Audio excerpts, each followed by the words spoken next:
Hey, friends, and welcome back to Hot Air with me, Joshua Robert. This is a podcast where we break down the biggest stories, the juiciest controversies, and the moments that make us all go, like, wait, what the fuck is going on?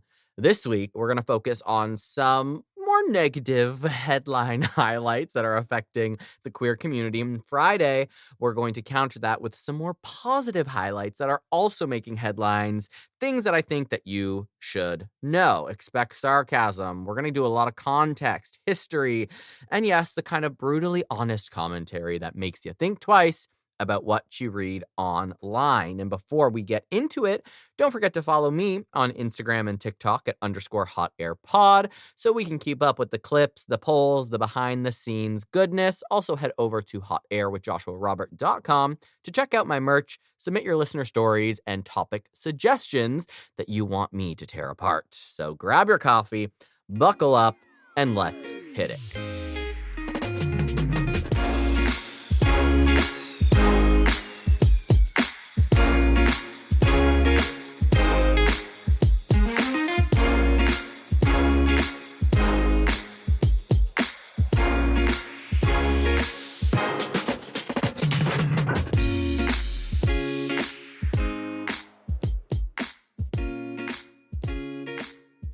Okay, so this first little part isn't, a major news story, but I think it's something important and it teaches us a very interesting lesson because over the weekend, a controversy broke out around how Fox News covered President Donald Trump's attendance at a dignified transfer ceremony for U.S. service members that were killed in the ongoing conflict in the Middle East.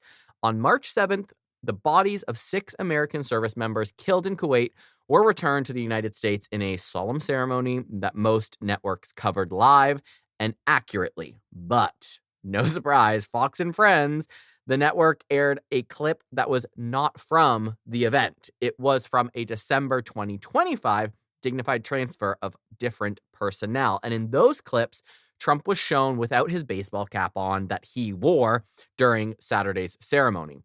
Viewers quickly noticed the discrepancy, including that in the real March 7th footage, Trump was wearing a white USA ball cap during the ceremony. And that choice drew a lot of criticism from both political sides for being unconventional at such a solemn moment. By Sunday morning, the network issued an on-air apology. Co-host Griff Jenkins acknowledged the mistake, saying that the show had inadvertently aired video from an older, dignified transfer instead of the ceremony that took place yesterday. And he expressed condolences to the families of the fallen service members. Critics were not satisfied. Many observers and journalists questioned whether the error was a genuine mix-up or an attempt to downplay the optics of Trump's appearance at the event. Since the older footage did not show him wearing the now controversial hat, obviously it appears that they used that because it made him look better. Some commentators noted that the other networks make similar mistakes. Anchors and producers often face intense scrutiny or job consequences. Those critics argue the same standards should apply here. So whether it's a simple technical error or something more calculated, the incident underscores how sensitive mainstream coverage of presidential appearances, especially around military ceremonies, has become, and how quickly audiences and rival media fact-check these broadcasts in real time. And the reason I bring this up is because it is a perfect example of why trusting just one news source these days is a very risky move. Too often, what gets presented as fact is filtered through bias, mistakes, or selective framing. And yes, that goes for all sides. Even the way that I share my stories here on the pod comes through my own lens. I'm critical of Republicans in general. I'm skeptical of the government and full of my own personal perspectives. The point isn't to shame anyone, it's to remind you to do your own research, read more, listen more, watch more, and don't let any single narrative define the full picture. So keep that in mind as we get into today's topics. So part 1, Kansas reverses gender markers on trans IDs. Let's start today with a story that sounds, like I've said many a time, like it was written by a dystopian novelist who spent a little too much time watching cable news. Except, unfortunately, this is very real, very current, and happening right now in the middle of the United States.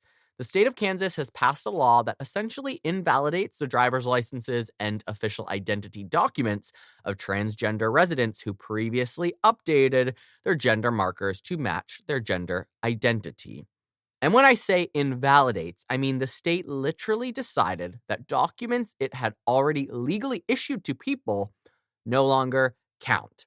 Imagine renewing your passport, getting a shiny new document from the government saying everything is correct and legal, and then a few years later, the same government shows up and says, actually, never mind, we changed our minds. Please return that identity. That's basically what Kansas has done here, and it's causing a lot of confusion, legal challenges, and frankly, a lot of fear among transgender residents in the state.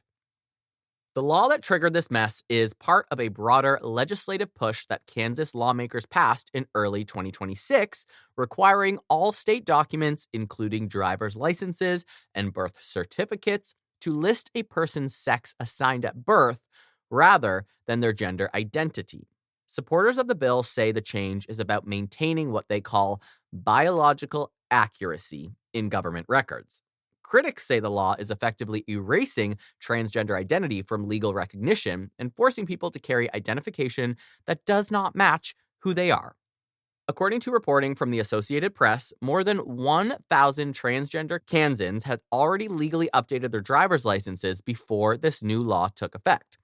Those people followed the rules that existed at the time. They went through the paperwork process, received official documentation, and in many cases had been using those IDs for years without issue. Then in February 2026, the state essentially hit the reset button and declared those documents invalid. What makes this situation especially unusual is that Kansas isn't just restricting future changes to gender markers. Other states have passed laws that prevent transgender residents from updating IDs going forward. Kansas went a step further and reversed changes that had already been legally approved. That means someone who transitioned years ago, updated their driver's license, changed their passport, updated bank accounts, employment records, insurance documents, and everything else in their life could now suddenly have one major document that contradicts the rest. Imagine going through airport security or applying for a job or renting an apartment or even just buying a drink at a bar and having your ID say something that does not match your appearance. It creates a very awkward situation at best and a very dangerous one at worst. To understand how Kansas ended up here, we have to rewind a bit. For years, the state actually allowed transgender residents to change the gender markers on their driver's licenses. In fact, Kansas courts had previously ruled that denying those changes could violate civil rights protections. So there was already a legal framework recognizing that people should be able to update these documents. But over the past several years, debates around transgender rights have intensified across the United States, particularly around issues like healthcare access, participation in sports, and bathroom policies. Kansas became one of the many states where conservative lawmakers pushed legislation targeting those topics. Governor Laura Kelly, who is a Democrat, vetoed the bill that created this new ID policy, warning that it would create confusion and open the door to discrimination. But the Kansas legislature has a Republican supermajority, and lawmakers overrode her veto, meaning the law went into effect anyway. And if that wasn't complicated enough already, the law also includes a bathroom provision that has raised eyebrows even among some legal experts. Under the new rules, transgender people are required to use bathrooms in government buildings that correspond with their sex assigned at birth. That means a transgender woman would technically be required to use a men's restroom in state facilities, and a transgender man would have to use a woman's restroom. Critics argue that the rule could create exactly the kind of uncomfortable situations that it claims to try and prevent. Imagine someone who looks, sounds, and presents as a man walking into a woman's restroom because the law requires it. That's not exactly the outcome that supporters say they want when they talk about protecting women's spaces, because then those bitches will all be up in arms and complaining about that. And then there's a part of the law that almost sounds like it belongs in a reality show. The legislation allows private citizens to sue someone they believe is using the wrong restroom in certain government buildings. If the lawsuit succeeds, the person who filed it could receive financial damages. In other words, Kansas has created a scenario where strangers could potentially monitor bathrooms and file lawsuits against people that they think don't belong there. Critics have called this a bounty system, similar to the controversial enforcement structure used in some abortion laws. Supporters say it simply gives people a legal avenue to challenge violations, and either way, it adds another layer of tension to an already heated debate that, quite frankly, I think is bullshit. For transgender residents affected by the ID change, the immediate consequences are very real.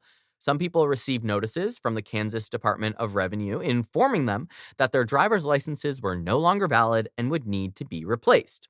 Losing a valid driver's license can affect everything from commuting to work to verifying identity for everyday activities.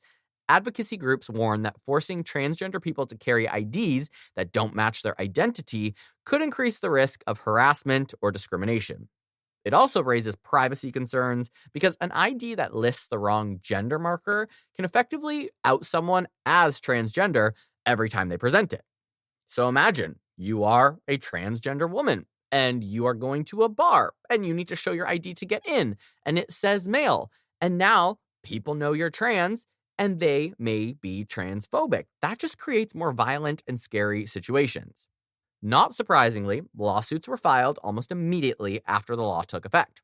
2 transgender men challenged the policy in court, arguing that it violates constitutional protections, including equal protection and privacy rights. Their attorneys say the law forces people to disclose personal medical information and identity details in situations where that information should remain private.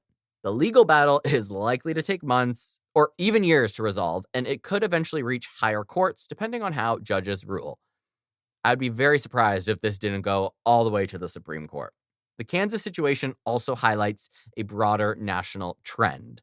Over the past several years, hundreds of bills related to transgender rights and queer rights as a whole have been introduced in state legislatures across the United States.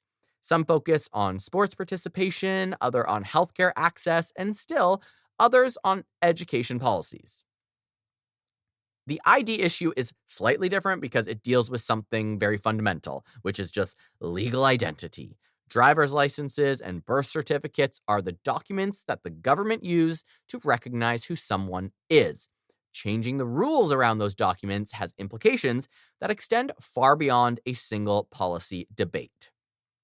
Supporters of the Kansas law argue that government records should reflect biological sex rather than gender identity. They say maintaining that distinction is important for data accuracy and public policy.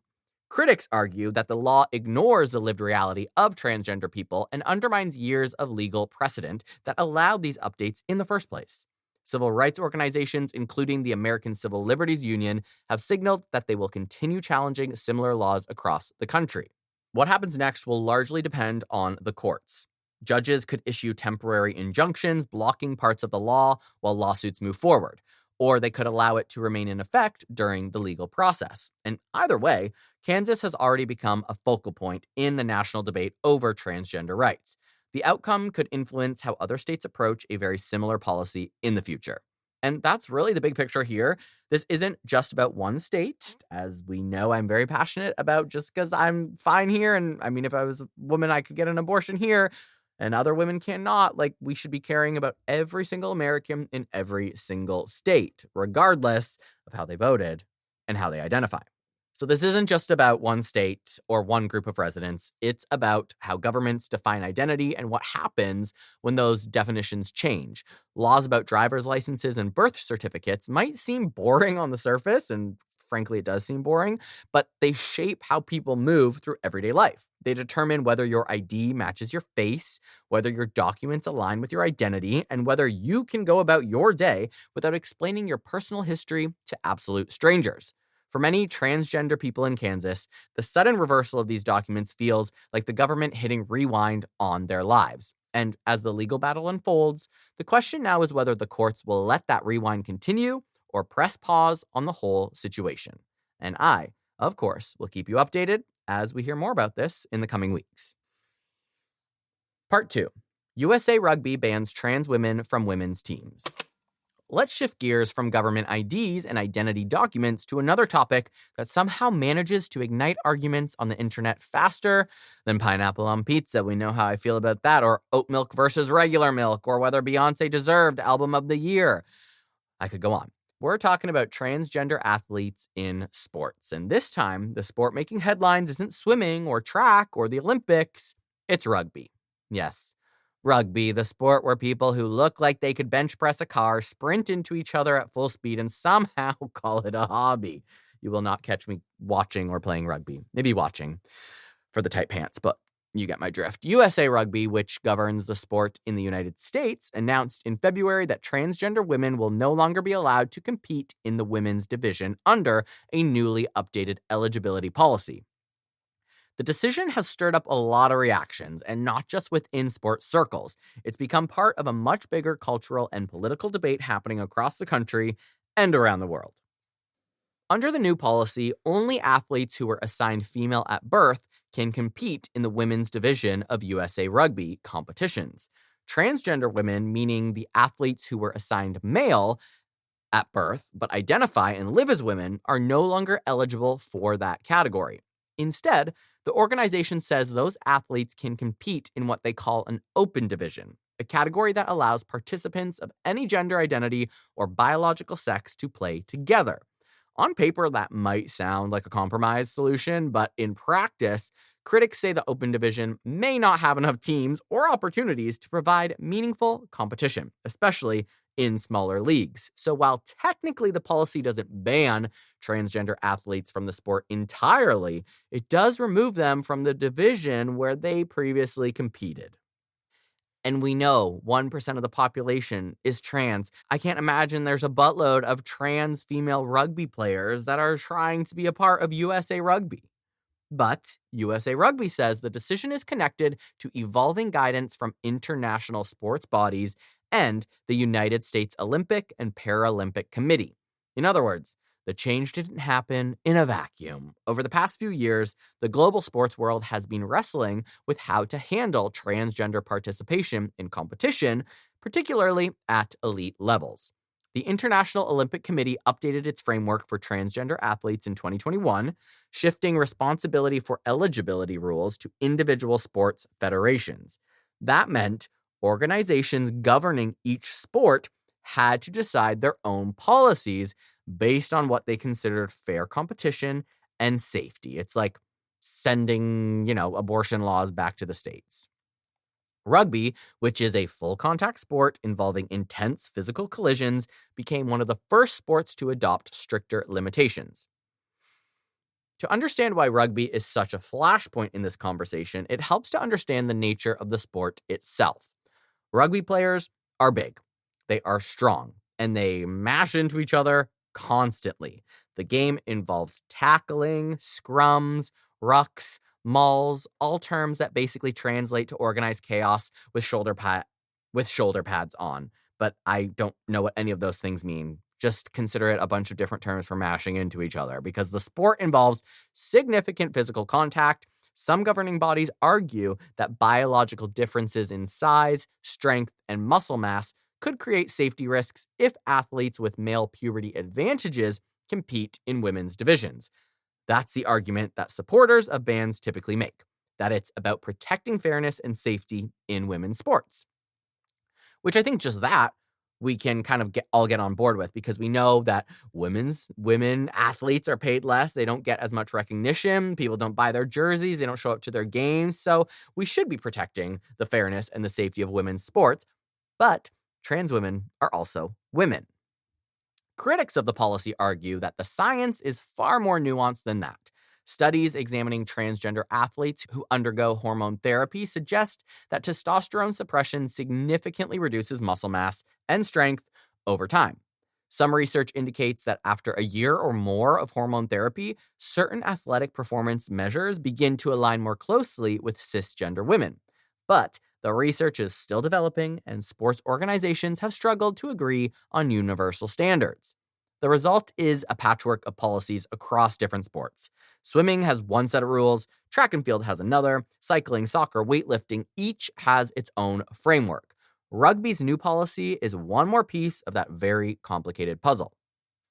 One reason the rugby decision surprised some people is that the sport has historically been known for being unusually welcoming to LGBTQ plus players.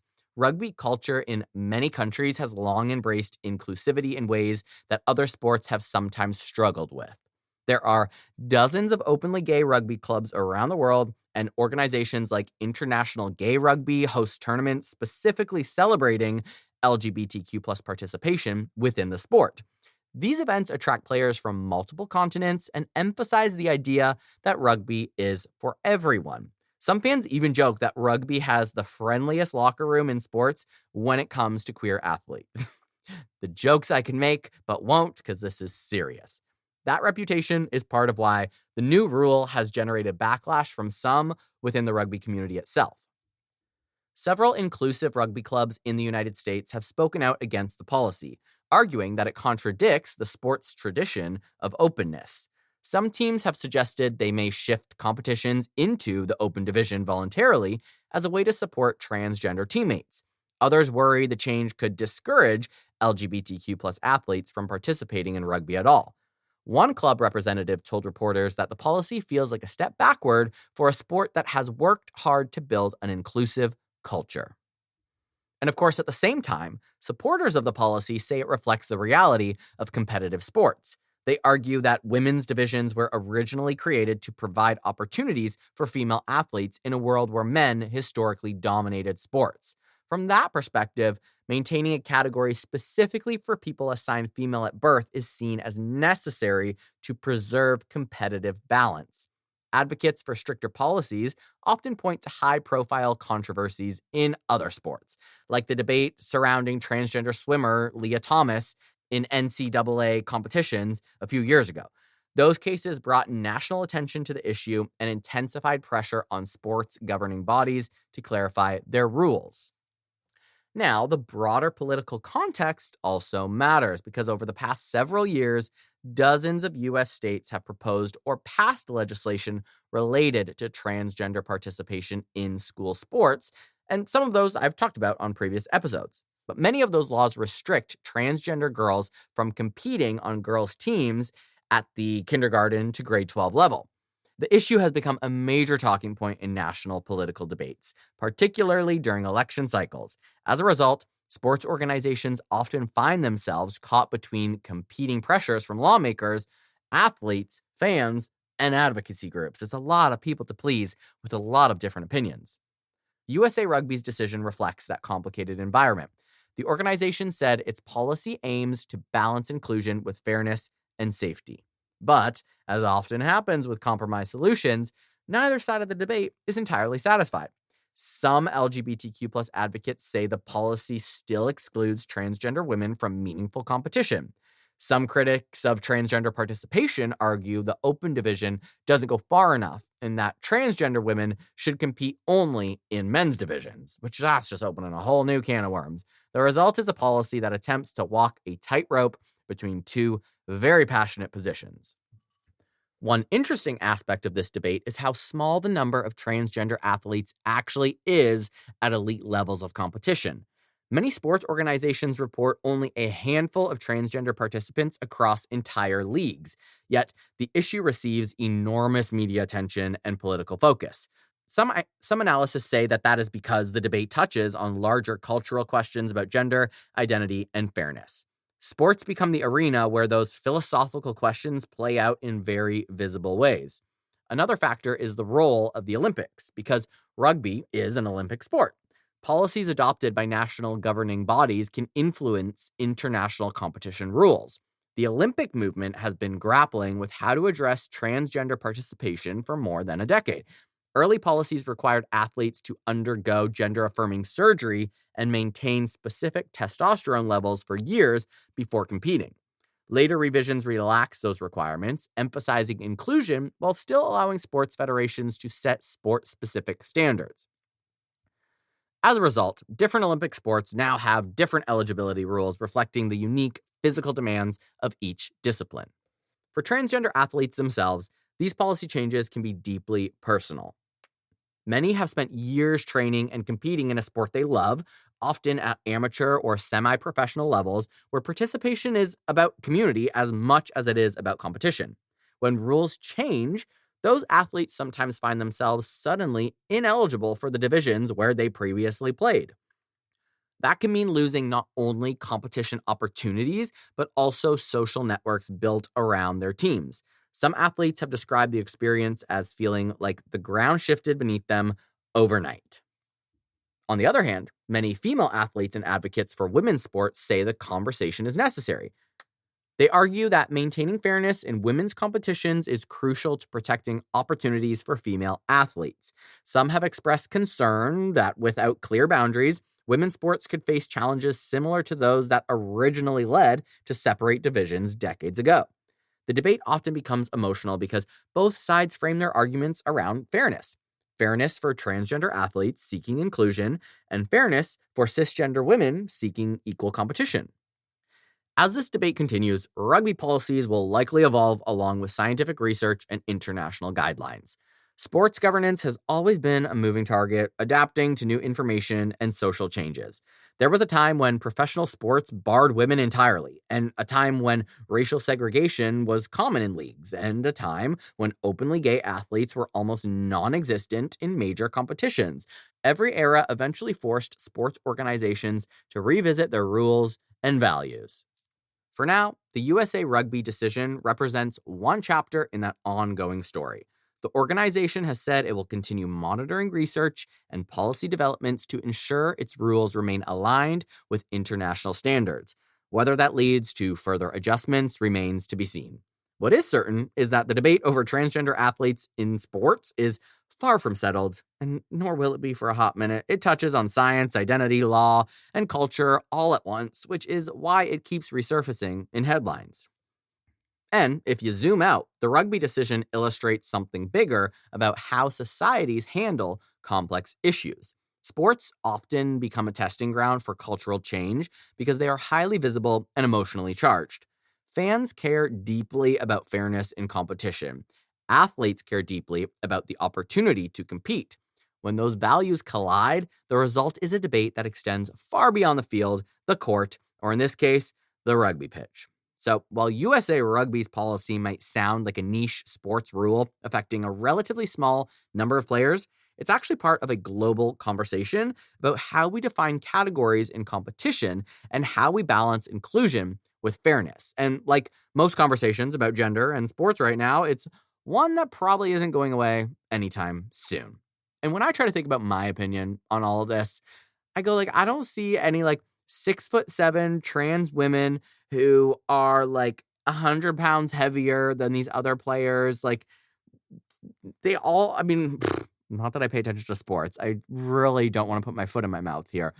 But I don't think there's anybody that is transitioning specifically so they can be a big, famous professional rugby player, just so they can, dominate the other team. That is so unrealistic because we know the population of trans people is very small.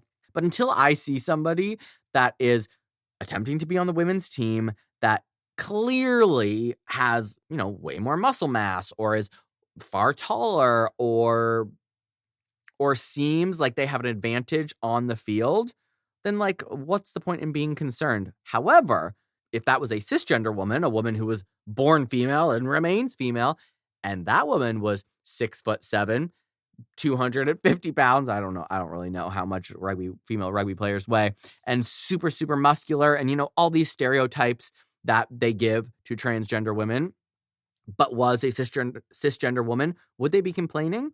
Would they be talking about how it's unfair? Or would they just go, well, it's women's sports. So it's a little bit contradictory, a little bit of that, what's that word? A catch-22. And it's also very transphobic. So while I think it's fair game, if you identify as female and you've transitioned or have begun your transition and it's, you're on an equal playing field, you don't have a physical advantage, then I don't understand why it just can't be allowed. And while I do understand because the country that we live in, but anyway, I think we'll move on to the next segment now because I will just keep blabbing away and I'm always terrified of saying something that I will regret.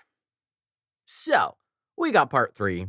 Russia declares LGBTQ organizations as extremist. We're going to step away and zoom out from American politics for a second, and we're going to head over to Russia, where the government has decided that the latest threat to national security apparently isn't inflation or corruption or oligarch yachts the size of cruise ships. Nope.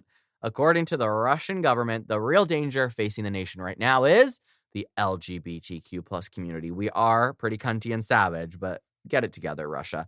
Specifically, the Russian courts have been actively labeling LGBTQ plus advocacy organizations as extremist groups, which in Russia is not just an insult or a dramatic headline. That label carries real legal consequences. Being classified as an extremist organization in Russia puts you in the same category as terrorist groups or violent political movements. It means your organization can be banned, your members can be arrested, your bank accounts can be frozen, and even sharing your content online could potentially become a criminal offense. So this podcast in Russia would be classified as a terrorist group, which is wild because I'm just one cute little human. The most recent example of this crackdown involves a well-known LGBTQ plus rights group called Coming Out, based in St. Petersburg. The organization has spent years advocating for queer rights in Russia, providing legal support, community resources, and public education campaigns. But earlier this year, Russian authorities declared the organization as extremist, effectively forcing it to shut down operations inside the country. According to reporting from the Associated Press and international human rights groups, the decision is part of a broader campaign that began in late 2023 when Russia's Supreme Court ruled that what it called the international LGBT movement should be classified as an extremist organization. Now, if that phrase sounds suspiciously vague to you, congratulations, your instincts are working because critics say that phrase is intentionally broad enough to include basically anyone that is advocating for LGBTQ plus rights. So that international LGBT movement classified as an extremist organization means any LGBTQ plus rights organization is an extremist group. Just to reiterate and clarify, think about that for a second. Russia didn't just ban one specific group or one specific organization. It effectively labeled the entire concept of LGBTQ activism as extremist. That means anyone who organizes pride events, runs a support group, posts educational materials online, or even publicly advocates for queer equality could potentially be caught under that same label. Human rights organizations have described the ruling as one of the most sweeping anti-LGBTQ plus measures taken by any modern government. And I have barely heard about this. I had to dive down some rabbit holes to even find this story. Why are we not talking about this? To understand how we got here, we need to rewind a little bit because Russia's relationship with the queer community and queer rights has been complicated, as we know, most of us know, for a gazillion years. During the Soviet era, homosexuality was criminalized under a law known as Article 121. Men convicted under that statute could face up to 5 years in prison. Thousands of people were prosecuted under the law throughout the 20th century.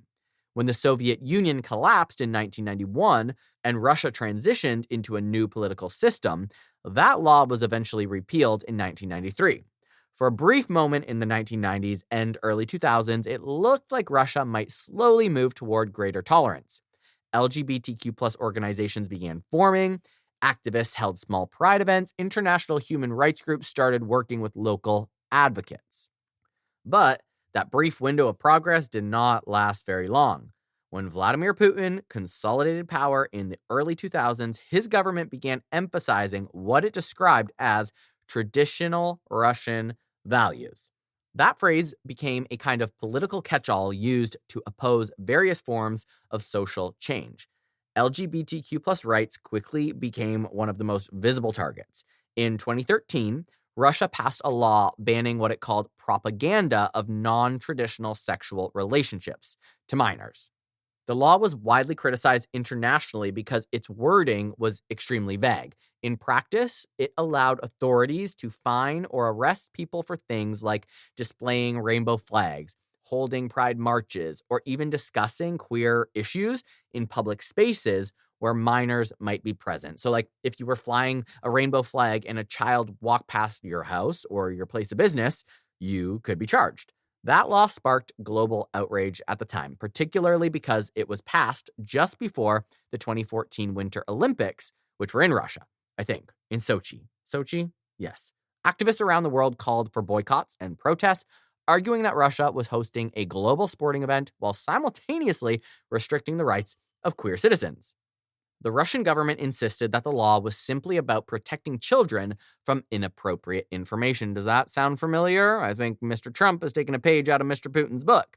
Critics pointed out that the law effectively made it illegal to acknowledge that queer people exist. Fast forward to the last few years, and the situation has become even more restrictive.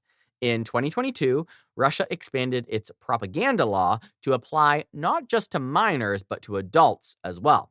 So that meant any public expression of queer identity could potentially be penalized. Books, films, websites, television shows were suddenly subject to censorship if authorities decided that they promoted what the law calls non-traditional relationships. Streaming platforms began removing certain content.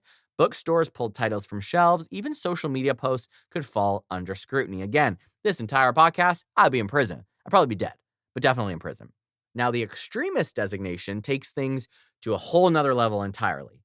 When the Russian Supreme Court issued its ruling labeling the so-called international LGBTQ movement as extremist, it created a legal framework allowing authorities to pursue criminal cases against activists and organizations.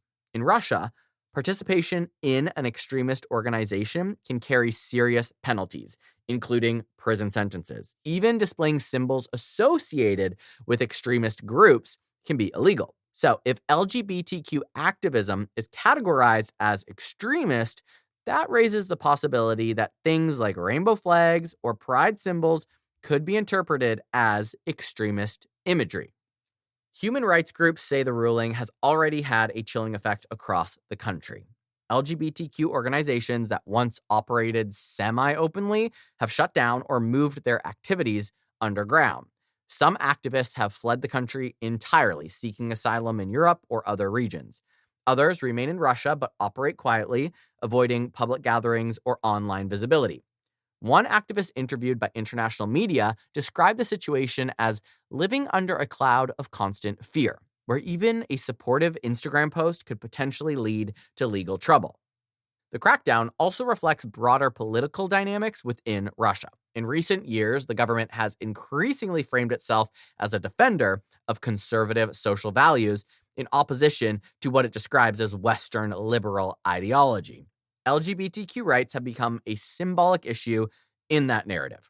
Russian officials often portray queer activism as something imported from Western countries rather than an organic part of Russian society and, quite frankly, global society. That framing allows the government to position itself as protecting national identity against foreign influence. As if only gays can grow up in California. Get it together. Of course, critics say that argument ignores the reality that LGBTQ plus people exist in every country, every culture, always have and always will. Russian queer communities have existed for generations, long before modern political debates about identity became global headlines.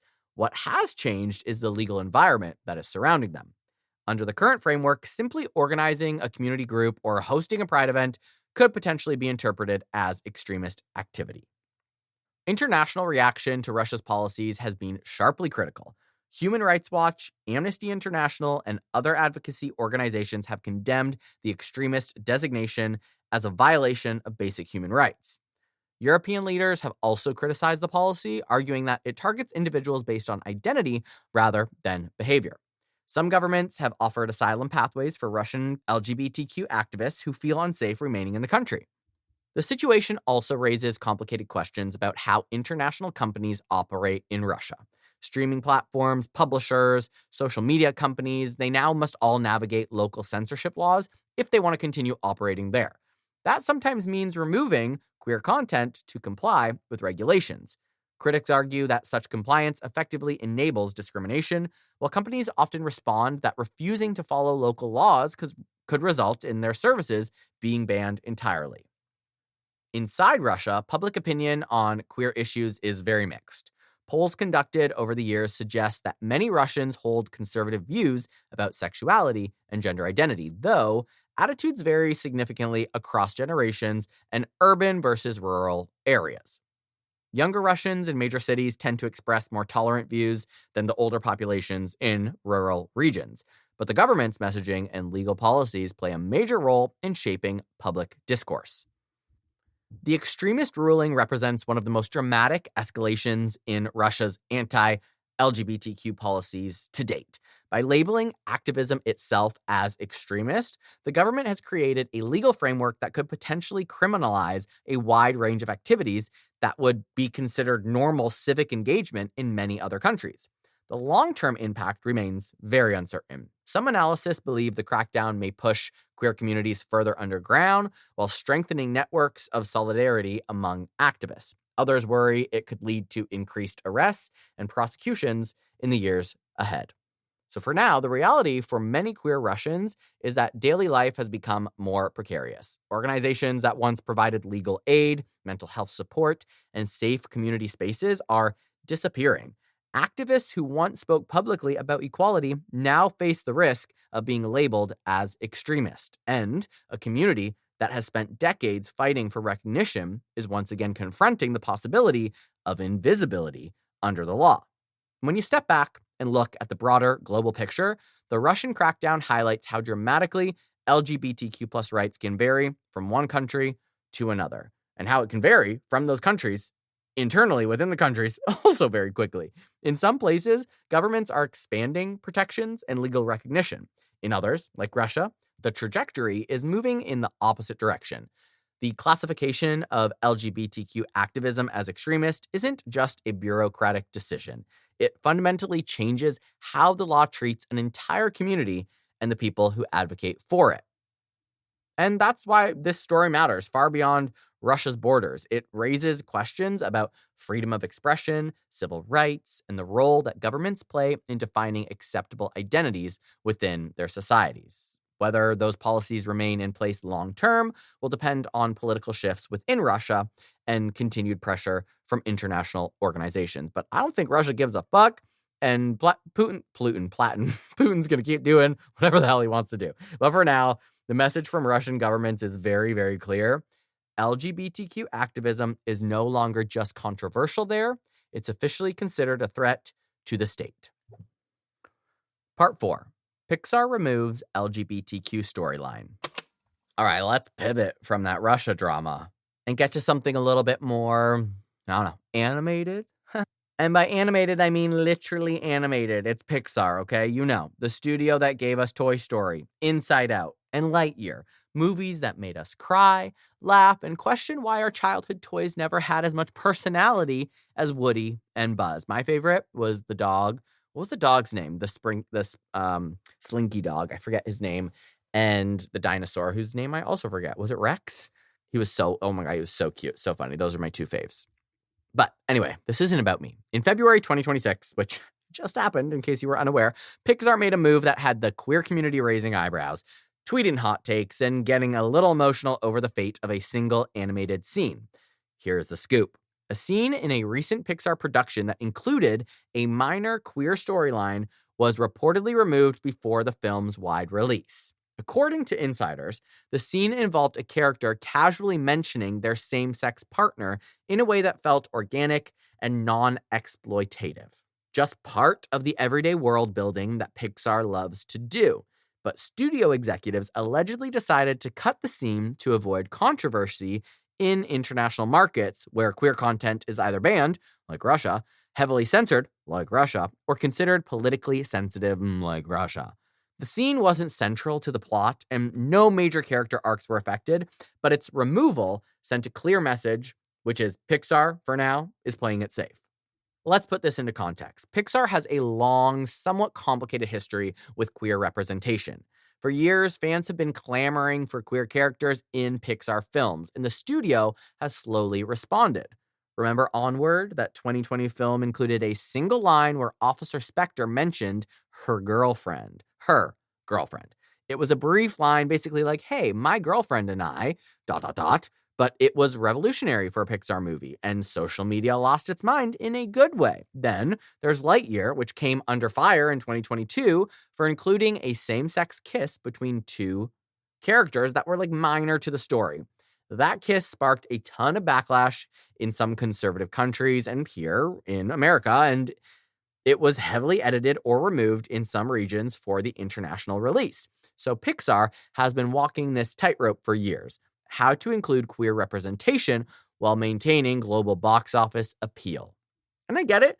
It's about money. They can't control these other laws from other countries. The 2026 removal is just the latest chapter in that balancing act. The explanation from sources is basically a mix of business and let's not rock the boat too hard. International markets, especially in countries like Saudi Arabia, Russia, and parts of Southeast Asia, can be extremely restrictive about queer content in media that is targeted for children. Some countries won't even allow a movie to be released theatrically if it includes what they consider promotion of non-traditional relationships. Pixar, like every major Hollywood studio, relies on global box office numbers, sometimes generating 60 to 70% of a film's revenue from overseas markets. That creates an incentive to self-censor, even if it means cutting a small, meaningful representation. Now, don't get me wrong. Pixar has made some strides. The studio's leadership has publicly stated a commitment to diversity, equity, and inclusion. And they've included queer characters in subtle ways in multiple projects. But subtlety doesn't always satisfy advocacy groups or fans that are hungry for visibility. There is a difference between a casual line of dialogue and a fully realized queer character with their own storyline. The removed scene would have been one of the former, a tiny but important acknowledgement that queer people even exist in everyday life, even in fantastical Pixar worlds. Its removal feels like erasure, and for many viewers, it's very frustrating. So let's talk about why this matters. Representation in media isn't just about waving a flag or including a cameo character. It's about validation and visibility for queer kids. Seeing themselves reflected in a character, even briefly, can be life-changing. And I always bring it back to having representation for people that have disabilities. Like my mom doesn't have, half of her arm is missing. It wasn't until she was an adult, but I imagine if there's a child who's an amputee and they see an amputee in a film, it's going to make them feel like, holy shit, there's other people like me. Because when we're young and at that age, we, don't understand the scope and the size of the world and the variety of humans that are out there. We think everything is about us. We only know what is in our very close circle. So me as a gay kid, I was like, I have to be the only gay. I must be the only homosexual in the planet when I was 8 years old, when I didn't really know what was going on. But if I was to see a character on TV that was like me, or even if it was hinted at, I could have at least broadened my concept of the world and understood that maybe I wasn't so alone. So that goes for every demographic, not just representation of the queer community. So that representation, it normalizes diverse identities and provides a framework for understanding that being queer isn't something weird or dangerous or invisible. And that's why Disney, Pixar's parent company, has been under so much scrutiny. Every small scene is magnified because families around the world are watching. Kids are internalizing messages, and social media amplifies every decision. Fans reacted almost immediately on platforms like Twitter, Instagram, TikTok. Some were disappointed. Others were angry, and a fair number cracked jokes along the lines of Pixar, breaking hearts and cutting queer scenes since forever. Memes spread of Buzz Lightyear looking sad with captions like, "They took away my girlfriend" line, and advocacy groups released statements saying that the removal was disappointing and reflective of a larger pattern in Hollywood of sidelining queer content for commercial reasons. One statement read, "When even a minor acknowledgement of queer existence is deemed too risky, it reinforces the message that queer identities are not valued in mainstream media. This is unacceptable." To understand the stakes, it helps to look at the broader trend in Hollywood. Studios are increasingly navigating two competing pressures: domestic expectations for diversity and international censorship. The Chinese market, for example, is notoriously strict on queer content. Films have been delayed, edited, or banned entirely if queer characters appear or if themes are non-traditional or explicit. Russia, as we talked about earlier, is even harsher, treating queer content as extremist in most cases now. Pixar and other studios have to make a choice: maintain the scene and risk losing millions, not being able to pay their employees in international box office, or cut the scene and keep those global profits intact. It's a moral and financial tightrope that often leaves representation on the cutting room floor, quite literally. And I don't know what I would do in that circumstance. Like, if I was going to get 200 million from a movie that was releasing internationally and I would lose $200 million because I had a queer character, like, so that I could keep my fucking business going, I'd probably have to cut it out. And it's hard to actually say that.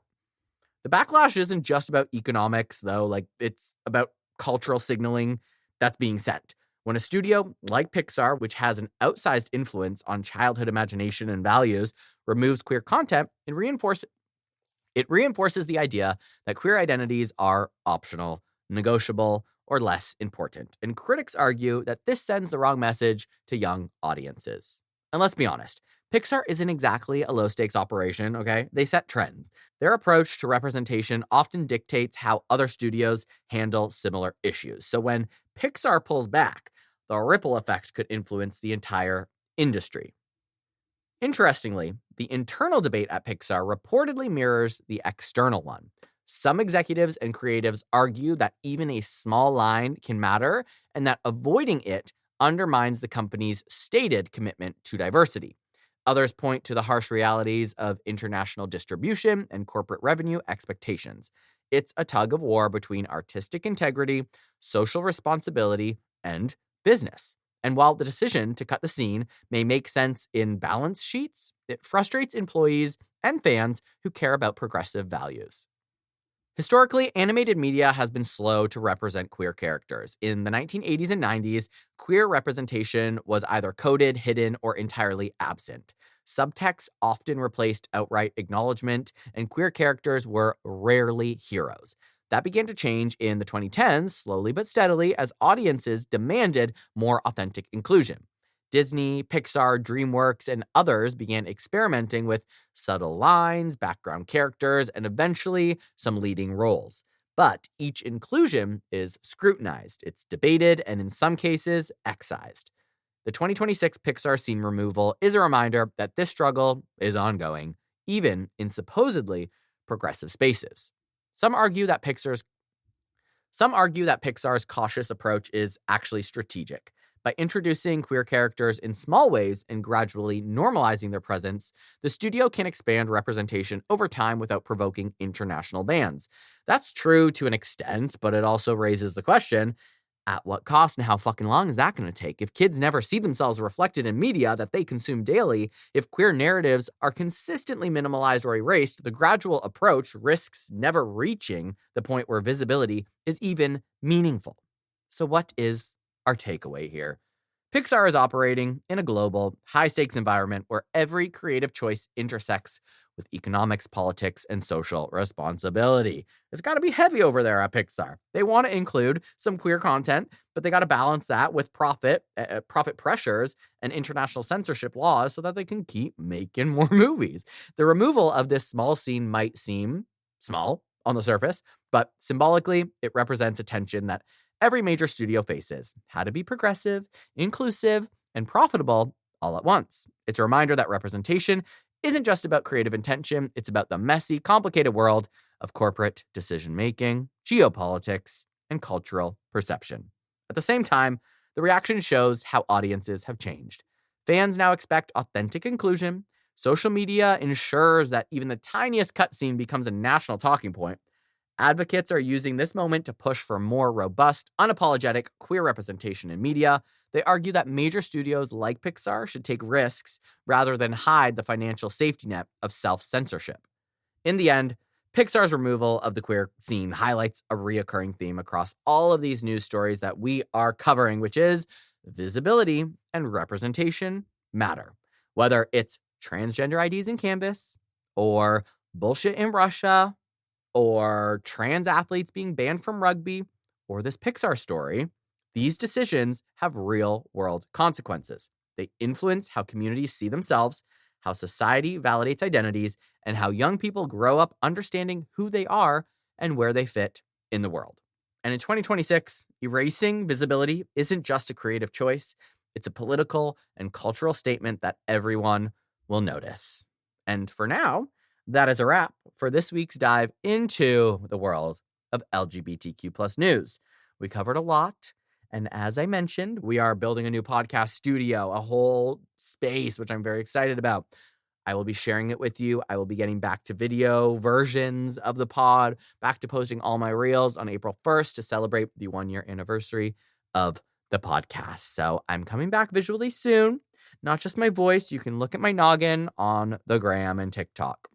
So our biggest takeaway from today is just to stay informed, stay critical, and never rely on just one source for your news. So, take what I said with more than one grain of salt, because I did my research, and then go research it yourself.